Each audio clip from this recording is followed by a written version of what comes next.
सद्धम्मदेशना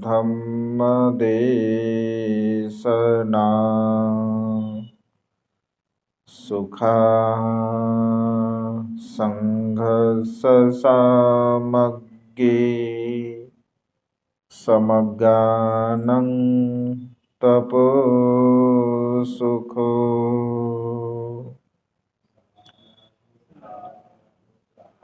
विश्ववंदनीय विश्व शांतिदूत प्रज्ञाशील समाधीचे उद्गाता महान करुणावान करुणेचा सागर तथागत सम्यक संबुद्ध तथागतांचा पावन पवित्र सद्धम्म, त्या सद्धम्माचा सातत्याने प्रचार आणि प्रसार करणारा सदा पूजनीय भिक्खू संघ, बुद्ध धम्म आणि संघ या महान तीन रत्नाची आम्हा सर्वांना माहिती करून देणारे, आम्हा सर्वांचा आधारस्तंभ, भारतीय घटनेचे शिल्पकार बोधिसत्व गुणपेतांग डॉक्टर बाबासाहेब आंबेडकर यांच्या धम्मक्रांतीमध्ये शेवटच्या श्वासापर्यंत समर्पित राहतो।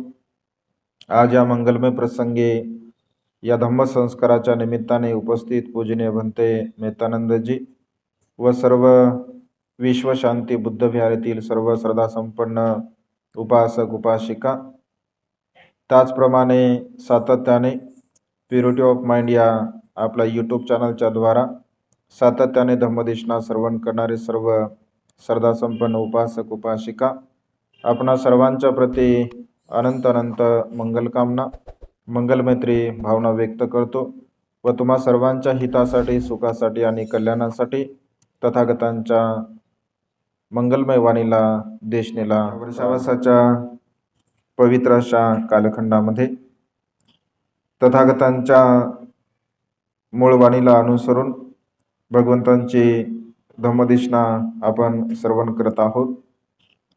सिगालवाद सुत्ताच्या द्वारा अनेक धम्मदेशना आपण श्रवण केल्या। खरं तर सिगालवाद सुत्त खूप मोठा आहे। आणखी जरी आपण म्हणजे पूर्वार्ध सिगालाला जो भगवंताने उपदेश दिलेला आहे त्या संदर्भामध्ये आपण आणखी बघितलंच नाही, फक्त दिशेंची पूजा आपण बघितली आणि त्यामुळे हा महत्त्वपूर्ण उपदेश जे शेवटची दिशा आज आपण बघत आहोत, ज्याला वरची दिशा असं म्हटलं आहे। कालच्या दिशेमध्ये 5 प्रकारे आपण कशा प्रकारे आपल्या गुरूंची सेवा करावी या संदर्भामध्ये देशना बघितली। आज आपण बघणार आहोत की जर उपासक उपासिका आपल्या गुरूंची 5 प्रकारे सेवा करतात तर गुरुसुद्धा 6 प्रकारच्या आपल्या उपासक उपासिकांवरती अन्वयांवरती अनुकंपा करत असतात। तर त्या 6 प्रकारच्या अनुकंपा आजच्या दिशेमध्ये आपण बघूया आणि उद्यापासून रतनसुत्तावरती आपण धम्मदेशना एक गाथा रतनसुत्ताची आपण बघणार आहोत। रतनसुत्ता आपण नेहमी आपल्या परितदेशनेमध्ये सुद्धा म्हणत असतो, त्यामुळे रतनसुत्ताचा अर्थ तसं 3 रत्नाचे गुणांचं वर्णन त्या रतनसुत्तामध्ये केलेलं आहे। तर रतनसुत्त भगवंताने कुठे म्हटलं, कशाला उद्देशून म्हटलं, त्याची पूर्वपीठिका आपण उद्याच्या देशनेमध्ये बघणार आहोत। तर आज आपण बघूया 6 प्रकारे गुरु आपल्या शिष्यांवरती कशा प्रकारे अनुकंपा करत असतो, ज्याला वरच्या दिशेची पूजा करणे असं म्हटलेलं आहे। पहिला आहे त्यांना वाईट कार्यापासून दुष्कृत्यापासून प्रवृत्त करत असतात। म्हणजे जे उपासक आणि उपासिका असतात तर उपासक उपासिकांनी कोणत्याही प्रकारचं जे अकुशल कर्म आहे, वाईट कर्म आहे, ते अकुशल कर्म करू नये, वाईट कर्म करू नये यासाठी सातत्याने आपले गुरु आपल्याला मार्गदर्शन करत असतात। म्हणजे नेहमी जे काही मार्गदर्शन असतं, जसं विहारामध्ये धम्मदेशनाच्या द्वारा मार्गदर्शन असतं किंवा अन्य प्रकारचं मार्गदर्शन आहे, म्हणजे धम्मदेशना श्रवण करत असताना मार्गदर्शन करत असताना असं म्हणजे कुठल्याही धम्मदेशनेमध्ये असं होतं का की प्राण्यांची हिंसा केली पाहिजे, चोरी केली पाहिजे, अकुशल कर्म केलं पाहिजे, खोटं बोललं पाहिजे, नशिली पदार्थाचं सेवन केलं पाहिजे, असं काही होत नाही. म्हणजे जेव्हा जेव्हा भिक्षू आपल्याला मार्गदर्शन करतात, आपले धर्मगुरू जेव्हा जेव्हा मार्गदर्शन करतात, तर तेव्हा तेव्हा हे अकुशल कर्म करू नये अशा प्रकारचं सातत्याने आपल्याला मार्गदर्शन केलं जातं. म्हणजे अकुशल कर्मापासून उपासक उपासिका कशा प्रकारे प्रवृत्त राहते, अकुशल कर्मापासून कशा प्रकारे दूर राहतील, यासाठी भगवंताचा हा उपदेश सातत्याने असतो. आणि भगवंत अशा प्रकारचा उपदेश करत असल्यामुळे अनेक लोक भगवंताकडे, काही लोक जात नव्हते याच कारणाने, म्हणजे भगवंताचं दर्शन घेण्यासाठी लोक जात नव्हते. त्याला हे कारण होतं, कारण भगवंत नेहमी सांगायचे की अशा प्रकारचं करू नये, हे कर्म करू नये, ते कर्म करू नये, असं आचरण करू नये, तशा प्रकारचं आचरण करू नये. आणि जेव्हा म्हणजे जेव्हा भगवंताचं महापरिनिर्वाण झालं, तर महापरिनिर्वाण झाल्याबरोबर जो नवखा सुभद्र नावाचा भिक्षू असतो, तर तो आनंदाने बोलतो भिक्षूंना की बरं झालं, श्रमण गौतम मूर्तीला प्राप्त झाले, बरं झालं भगवंताचं महापरिनिर्वाण झालं. कारण भगवंत नेहमी सांगायचे ही गोष्ट तुम्ही करू नका, तुम्ही असं करू नका, तुम्ही तसं करू नका, तुम्ही अशा प्रकारचं आचरण करा, ही गोष्ट तुम्ही करू नका. म्हणजे सातत्याने आपल्यावरती ते विनयाचं बंधन आणत असत आणि विनयाच्या द्वारा आपल्याला नेहमी ते सांगत असत, आता आपण मुक्त झालो, आता आपण बिनधास्तपणे जशा प्रकारचं आपल्याला वाटेल तशा प्रकारचं आपण आचरण करू शकतो, असं सुभद्र नावाच्या भिक्खूंच्या मनामध्ये भाव उत्पन्न झाला.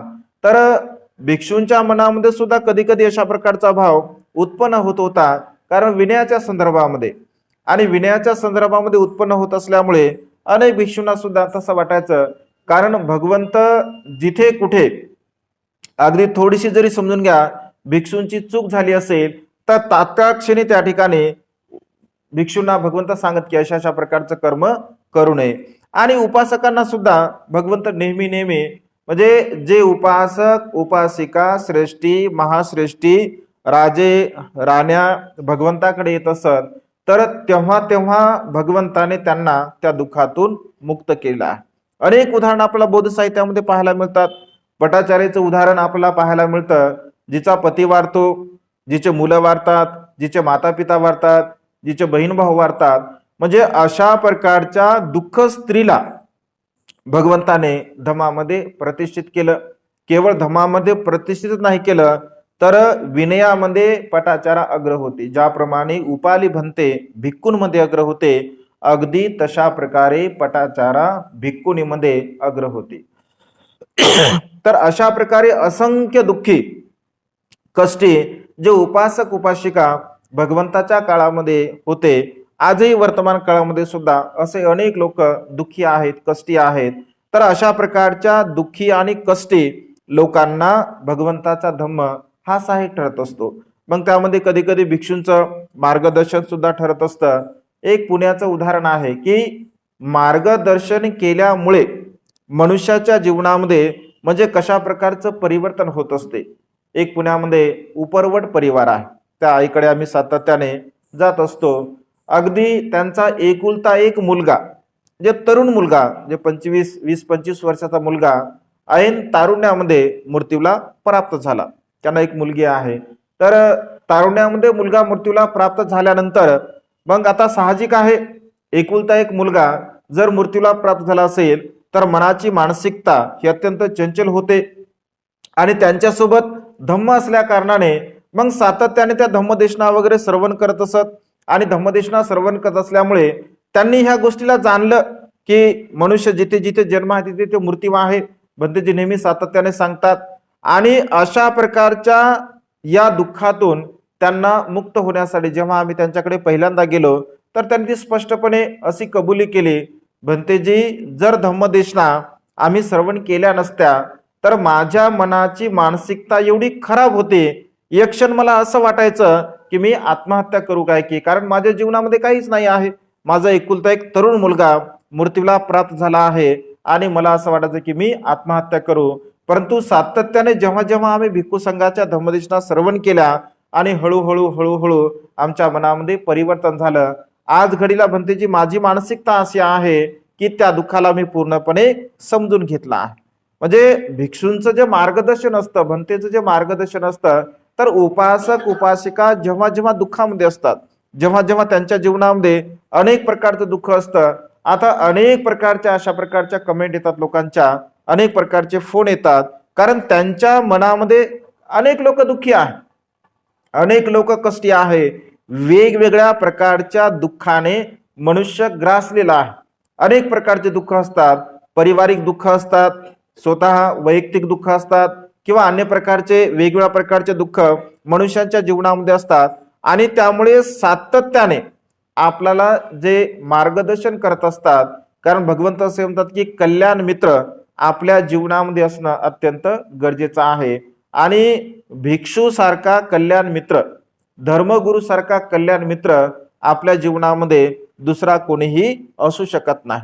परंतु तशा प्रकारचे आपले संबंध असले पाहिजे किंवा तशा प्रकारचं मार्गदर्शन आपण त्याचं घेण्याचा सातत्याने प्रयत्न केला पाहिजे. आणि भिक्षू सुद्धा वेळोवेळी जे जे उपासक उपासिका त्यांच्याकडे येत असतात आणि त्यांच्याकडे आल्यानंतर प्रत्येक भिक्षू त्या ठिकाणी आपल्या ज्ञानाला अनुसरून उपासक उपासिकांना मार्गदर्शन करत असतो, त्यांच्या शंका कुशंकाचं निरसन करत असतो. ही पहिल्या प्रकारची अनुकंपा धर्मगुरू आपल्यावरती करत असतात. आणि सातत्याने म्हणजे जे कौटुंबिक जे काही कार्य असतात त्या कौटुंबिक कार्यासाठी सुद्धा आणि सामाजिक कार्यासाठी सुद्धा भिक्षू वारंवार आपल्याला प्रेरणा देत असतात, धर्मगुरू आपल्याला प्रेरणा देत असतात. म्हणजे संसारामध्ये आपण कशा प्रकारचं जीवन जगावं, आपलं वैवाहिक जीवन सुखपूर्व करण्यासाठी कशा प्रकारचं भगवंताचा उपदेश आहे, या उपदेशाचे उदाहरणं वेगवेगळ्या प्रकारचे आपल्याला सातत्याने धम्मदेशनेच्या द्वारा दिले जातात. आणि ते उदाहरण सातत्याने देत असल्यामुळे आपल्या मनामध्ये, कारण संसार म्हटल्यानंतर भगवंत असे म्हणतात की प्रत्येकाचं जे व्यवहारिक कर्तव्य आहे त्या प्रत्येकाच्या व्यवहारिक कर्तव्य हे वेगवेगळे असतात, भिन्न भिन्न असतात. आणि त्या प्रत्येक कर्तव्याला जर समजून घेतलं असेल तर या संसारामध्ये कोणत्याही प्रकारचा मनुष्य दुःखाला प्राप्त होऊ शकत नाही असं भगवंतांनी म्हटलं आहे. म्हणजे परिवारामध्ये जेवढे काही सदस्य असतात त्या सदस्यांनी आपले जर कर्तव्य समजून घेतले आणि ते कर्तव्य कशा प्रकारचे आहे, कोणत्या प्रकारचे आहे, तर भिक्षू सातत्याने आपल्याला मार्गदर्शन करत असतात.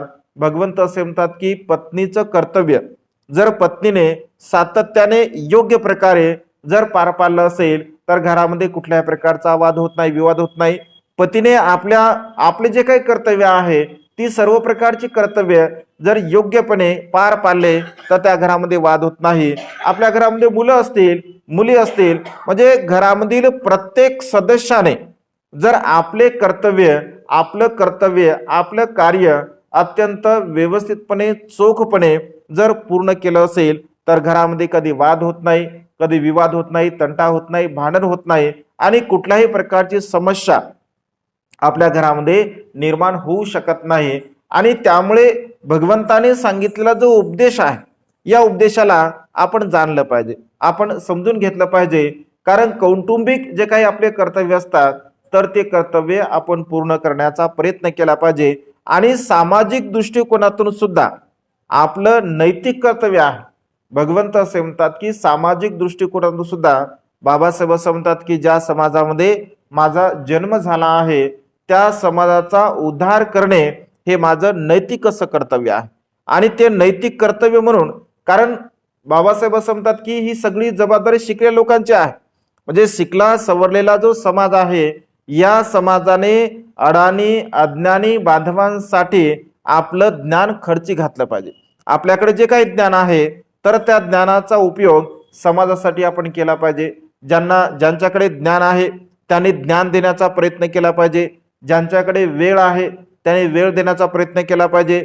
ज्यांच्याकडे धन आहे त्यांनी धन देण्याचा प्रयत्न केला पाहिजे. ज्यांच्याकडे म्हणजे अन्य प्रकारे जर संघटन करण्याचं कौशल्य असेल त्याने संघटन करण्याचं कौशल्य आपलं दिलं पाहिजे. म्हणजे प्रत्येक मनुष्यामध्ये वेगवेगळ्या प्रकारची क्वालिटी आहे किंवा वेगवेगळ्या प्रकारचा सद्गुण आहे आपल्याकडे असणाऱ्या सद्गुणाचा उपयोग आपल्या परिवारासाठी जशा प्रकारे आपण खर्च घालतो, अगदी तशाच प्रकारे सामाजिक बांधिलकी म्हणून सुद्धा आपण ते कर्तव्य पूर्ण करण्याचा प्रयत्न केला पाहिजे. कारण आपण एरवी बघतो की सामाजिक जर एखादं कार्य असेल, सातत्याने आपल्याला मार्गदर्शन केलं जातं की समाजाने एकत्र येलं पाहिजे, एकत्र येऊन आपण काम केलं पाहिजे, कार्य केलं पाहिजे. तसे आता कालचं उदाहरण हे शोकांतिका आहे. म्हणजे काल मोर्चा होता ना बाबा, पीपल्स पीएसचा मोर्चा होता. आता आम्ही सातत्याने, मी जिथे जिथे आम्ही जातोय तिथे तिथे लोकांना आम्ही ते सांगितलं की पीएसच्या मोर्चासाठी आपण सहभागी झालं पाहिजे. आणि काल आम्ही व्हॉट्सअपला वगैरे फोटो बघितले तर औरंगाबाद शहरामध्ये क्रांतीचं माहेरघर औरंगाबाद शहराला म्हटलं जातं, जिथे चळवळीचं मुख्य केंद्र आहे असं म्हटलं जातं. परंतु काल जर बघितलं असेल तर फारशी काय लोकसंख्या मला म्हणजे त्या फोटोमध्ये वगैरे काय दिसली नाही आहे. ही शोकांतिका आहे. बाबासाहेब असं म्हणतात की तुमच्या उन्नतीचं द्वार जर कोणतं असेल तर ते शिक्षण आहे. आणि आज मला तरी असं वाटतं की महाराष्ट्रामध्ये सर्वाधिक जे सुखपूर्वक जीवन जगणारे परिवार आहे, त्या परिवारातील एक तरी व्यक्ती मिलिंद कॉलेजमध्ये शिकला असेल.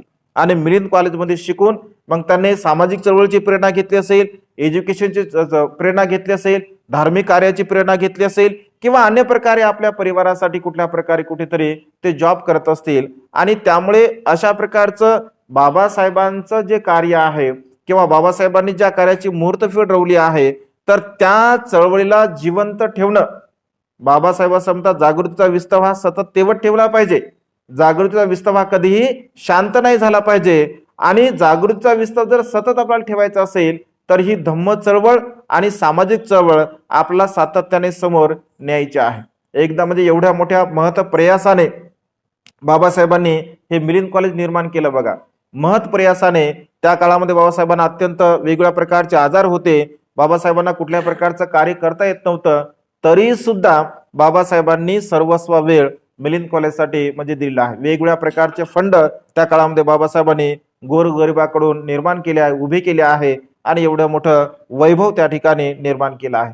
आणि त्यामुळे हा जो वारसा आहे, हा वारसा जोपासणं आपलं नैतिक असं कर्तव्य आहे.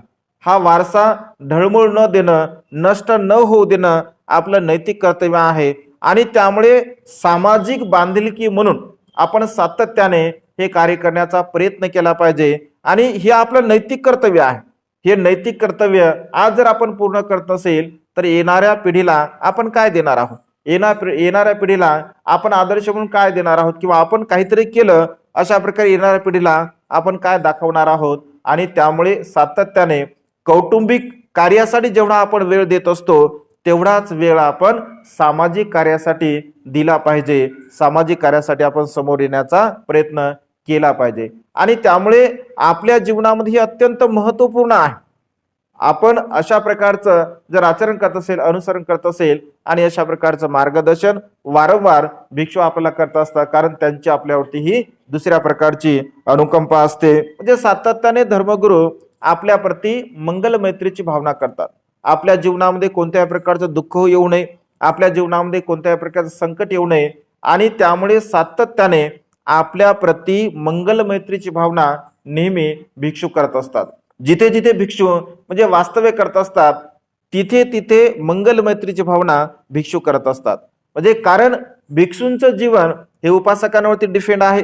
आणि उपासकांवरती डिपेंड असल्यामुळे साहजिकच आहे, भगवंत असे म्हणतात की ज्यांच्यामुळे आपण हे जे जे काही सुख उपभोगतो आहे किंवा ज्यांच्यामुळे दुःखमुक्तीच्या मार्गाकडे आपण वाटचाल करतो आहे ते आपले दायक आहे.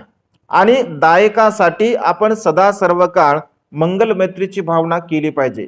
एकदा तर एक प्रसंग आहे, कृतज्ञ भाव, भगवंत असे म्हणतात की आपण उपासकांच्या प्रती कृतज्ञ भाव आपल्या मनामध्ये कसा ठेवला पाहिजे. एकदा एक व्यक्ती भगवंताकडे प्रवर्जित होण्यासाठी येत असतो आणि प्रवर्जित होण्यासाठी आल्यानंतर भिक्षू काय त्याला प्रवर्जित करत नाही, कारण त्याचा जो स्वभाव असतो फारसा काही विशेष चांगला नसतो. आणि कधी तो दान पुण्य करत नसे, कधी शील पालन करत नसे, कधी विहारामध्ये येत नसे. आणि अशा प्रकारे त्याला वाटलं की आपण भिक्षू बनावं. आणि त्यामुळे भिक्षूंना त्याचा स्वभाव माहीत असल्यामुळे भिक्षू त्याला प्रवर्जित करत नव्हते. तो अनेक वेळा विनंती करू लागला की म्हणते मला प्रवज्या द्या, प्रवज्या द्या. परंतु भिक्षू मात्र त्याला प्रवजित करत नव्हते. जेव्हा ही गोष्ट भगवंताकडे गेली आणि भगवंत भिक्षूंना उद्देशून म्हणतात की भिक्षूंनो, तुम्हाला आठवते का कुणी या संपूर्ण भिक्खू संघामध्ये असा कोणी भिक्षू आहे का की या उपासकांनी त्या भिक्षूंवरती अनुग्रह केला असेल, या उपासकाने त्या भिक्षूंना काही दिलं असेल, असं कोणाला आठवतं का? तर तेव्हा भगवंताचे अग्रश्रावक सारीपुत्त जागावर उठतात आणि भगवंताला म्हणतात की भगवान, हो मला आठवते भगवान, एकदा मी भिक्षाटन करत असताना या उपासकाने माझ्या पात्रामध्ये सुखा थोडासा भात टाकला होता. भगवंत असे म्हणतात की भिक्षूंनो, साधू साधू हा उपासकांना प्रवज्य देण्यासाठी हा उपासक त्या ठिकाणी म्हणजे त्यांना तुम्ही प्रवजित करू शकता, त्याची क्षमता आहे. कारण सारीपुत्त भंतेंना त्याने रुखा सुखा का होईना एक वेळेस मात्र भात दिला होता, अन्न दिलं होतं, त्या कुशल कर्माच्या बलाने याला तुम्ही प्रवर्जित करू शकता. म्हणजे भगवंत कृतज्ञ भाव आपल्या उपासक उपासिकांवरती सदा सर्व काळ आपण कृतज्ञ भाव ठेवला पाहिजे असं म्हटलं आहे. सारीपुत्त सुद्धा अत्यंत धन्य भिक्षू आहे की एक म्हणजे एवढ्या उपासकांमधून एका उपासकाने त्यांना थोडासा भात दिला, ते सुद्धा त्यांनी लक्षामध्ये ठेवलं आणि साहजिकपणे भगवंताला जाहीरपणे त्याने सांगितलं. म्हणजे हा जो कृतज्ञ भाव आहे, हा कृतज्ञ भाव प्रत्येक भिक्खूंच्या चित्तामध्ये असतो. कारण उपासक उपासिका त्यांना तशा प्रकारचं दान पुण्य करतात, भोजनदानाचं कर्म करतात, वस्त्रदानाचं कर्म करतात, औषधीचं कर्म करतात, निवासाचं कर्म करतात. कारण ह्या 4 प्रकारच्या कर्मापैकी एका ना एका कुठल्या ना कुठल्या कर्मामध्ये उपासकांचं कळत नकळतपणे योगदान असतं. तो भोजन जरी उपासक देत नसेल तर किमान विहाराच्या दानामध्ये त्यांचा सहयोग असतो, कुटीच्या दानामध्ये त्यांचा सहयोग असतो, अन्य प्रकारच्या दानामध्ये त्यांचा सहयोग असतो. म्हणजे कुठे ना कुठे त्यांची ती दान पारमिता पूर्णत्वात जात असते. आणि त्यामुळे भगवंत असे म्हणतात की सातत्याने भिक्षू आपल्या उपासक उपासिकांवरती मंगल मैत्रीची भावना करत असतात. म्हणजे त्यांनी नेहमी सुखाने राहावं, समाधाने राहावं, त्यांच्या जीवनामध्ये कोणत्याही प्रकारचं दुःख उत्पन्न होऊ नये अशा प्रकारची भावना ते करत असतात. म्हणजे तिसऱ्या प्रकारची अनुकंपा त्या ठिकाणी भिक्षू उपासक आणि उपासिकांवरती करत असतात. उपासक उपासिकांनी जो धम्म ऐकला नसेल तर तो धम्म त्यांना सांगण्याचा ते प्रयत्न करत असतात. सातत्याने नवीन नवीन भगवंताचे जे उपदेश आहेत तर ते नवीन नवीन उपदेश उपासक उपासिकांनी ग्रहण करावे, त्यांना ते ऐकायला मिळावे आणि त्यांनी ते ऐकून आपल्या जीवनामध्ये त्यांनी स्वतःचं मंगल करून घ्यावं. आपल्या जीवनामध्ये कोणत्याही प्रकारचं अकुशल कर्म वाईट कर्म त्यांनी करू नये. भगवंताकडे राजा प्रसेनजित जेव्हा जेव्हा जात असे तेव्हा तेव्हा काही ना काही प्रश्न तो भगवंताला विचारत असे आणि त्यांनी विचारलेल्या प्रश्नाची उत्तरं भगवंत देत असत. अनाथ पिंडक हा सातत्याने भगवंताकडे जात असे, परंतु अनाथ पिंडकाने भगवंताला कधी प्रश्न विचारला नाही.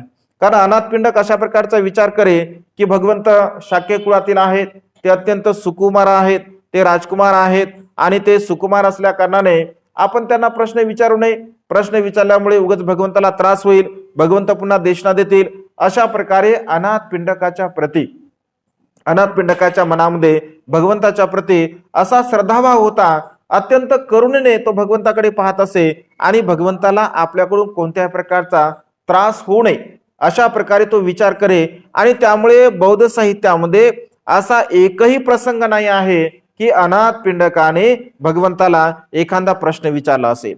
कारण तो प्रश्न विचारत नसे, परंतु भगवंत सुद्धा अनाथ पिंडकाच्या प्रती अशा प्रकारचा कृतज्ञ भाव व्यक्त करत असत की हा सदग्रस्त किती चांगला आहे, किती सिलवान आहे, किती गुणवान आहे, किती दान पुण्य करतोय, सातत्याने भिक्खू संघाच्या प्रती याचं दान पुण्य आहे. आणि जेव्हा जेव्हा अनाथ पिंडक भगवंताकडे येत असे तेव्हा तेव्हा भगवंत त्याला छोटा मोठा उपदेश देत असत. कारण त्याच्या प्रती म्हणजे त्यांनी जे भगवंताच्या प्रती भिक्खू संघाच्या प्रती जे दान पुण्याची भावना केली, त्याच्या मनामध्ये भिक्खूंच्या प्रती जो श्रद्धा भाव होता, या श्रद्धेच्या भावनेच्या पोटी भगवंत सातत्याने तो जरी काही विचारत नसेल परंतु काही ना काही उपदेश भगवंत त्याला सांगत असत आणि त्याचं मन प्रसन्न करत असत, आनंदी करत असत.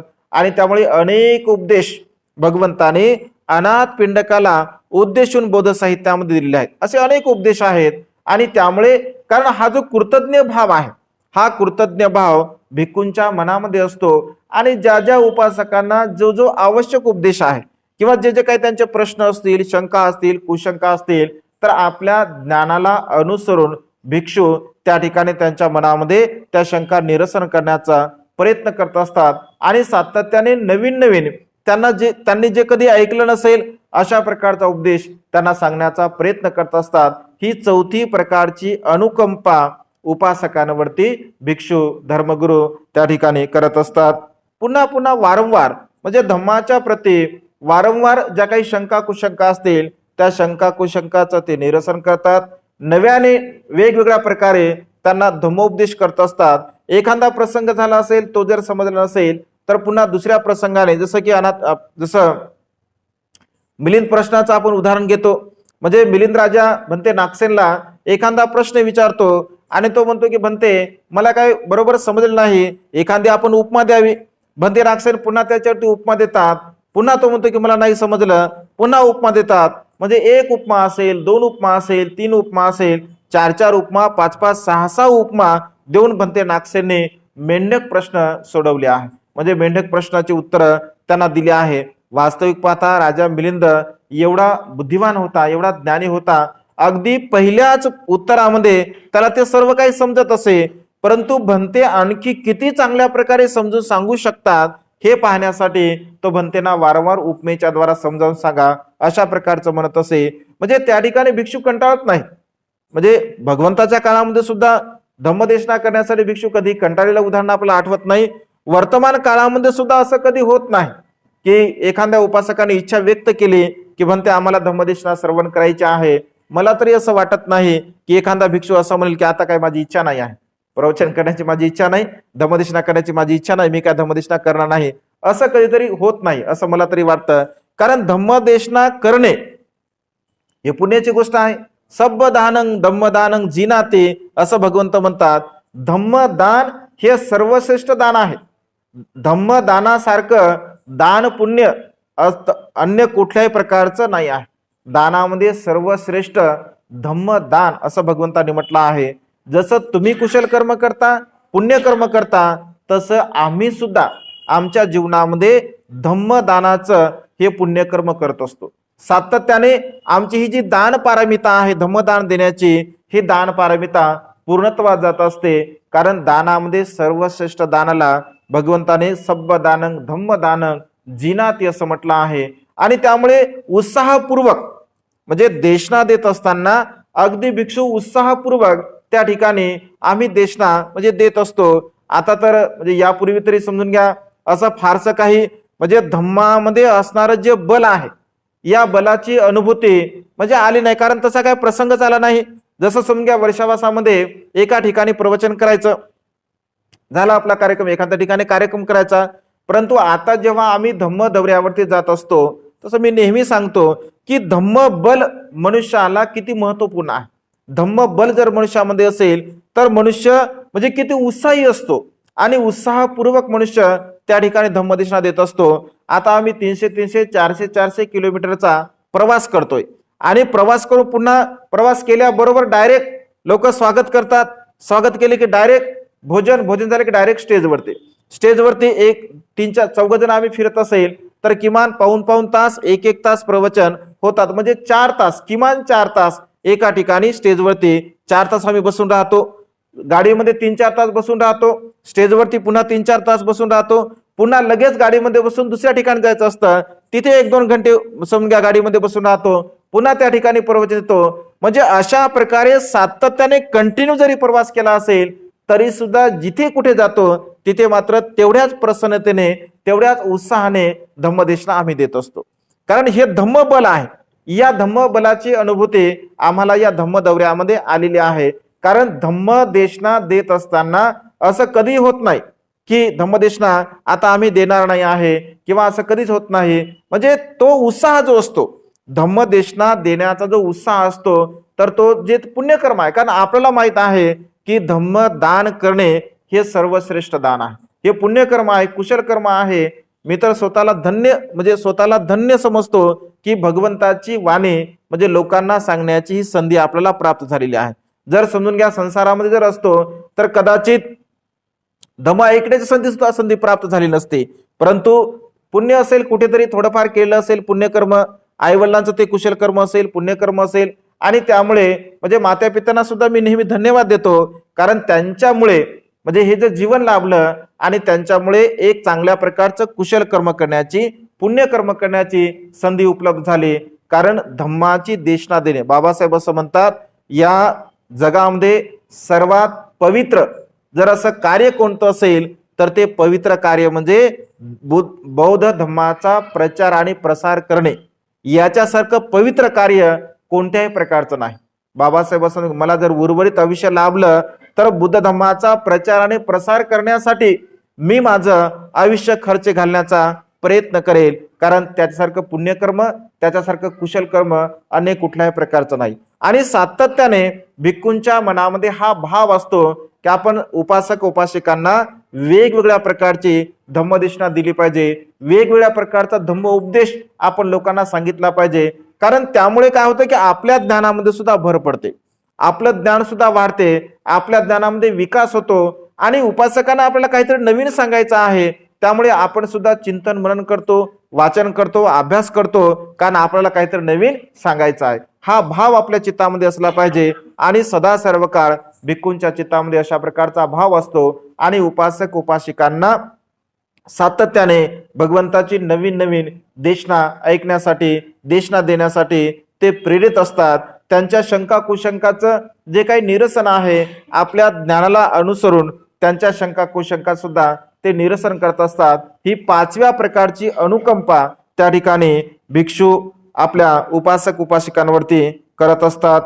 आणि सर्वात आणि अत्यंत महत्वपूर्ण जो निब्बाणगामी मार्ग आहे, या निब्बाणगामी मार्गाचं तुम्ही अनुसरण कसं करावं, तुम्ही आचरण कसं करावं, या मार्गाने जाण्यासाठी तुम्ही कशा प्रकारचे प्रयत्न करावे, सातत्याने भिक्खूंच्या धम्मदेशनेच्या द्वारा भगवंताने 45 वर्षापर्यंत निर्वाण मार्गाने मनुष्याने कसं जावं यासाठी उपदेश दिलेला आहे. अगदी 45 वर्षापर्यंत भगवंताने सातत्याने हे प्रयत्न केले. 2600 वर्षापासून भिक्खू संघ सुद्धा सातत्याने हा प्रयत्न करत आहे, आणि भविष्यामध्ये सुद्धा सातत्याने प्रयत्न करत राहील. कारण मनुष्याच्या जीवनाचा जो उद्देश आहे, मुख्य उद्देश आणि शेवटचं टोक जर मनुष्याचं कोणतं असेल तर ते म्हणजे लोकोत्तर अवस्था आपल्या जीवनामध्ये प्राप्त झाली पाहिजे, निब्बाणगामी अवस्था आपल्या जीवनामध्ये प्राप्त झाली पाहिजे. किमान श्रोतापन्न मार्ग, श्रोतापती फळ, सकृतागामी मार्ग, सकृतागामी फळ, अनागामी मार्ग, अनागामी फळ, निर्वाणगामी मार्ग, निर्वाणी फळ, या 4 फळाची प्राप्ती, या 4 मार्गाची प्राप्ती उपासक उपासिकांच्या जीवनामध्ये झाली पाहिजे. आणि त्यामुळे सातत्याने वेगवेगळ्या प्रकारचे दानाच्या संदर्भामध्ये उदाहरण देऊन दान करण्यासाठी भिक्षू तुम्हाला प्रेरित करत असतात. शील पालनाचे वेगवेगळ्या प्रकारचे उदाहरण देऊन शील पालन करण्यासाठी तुम्हाला ते प्रेरित करत असतात.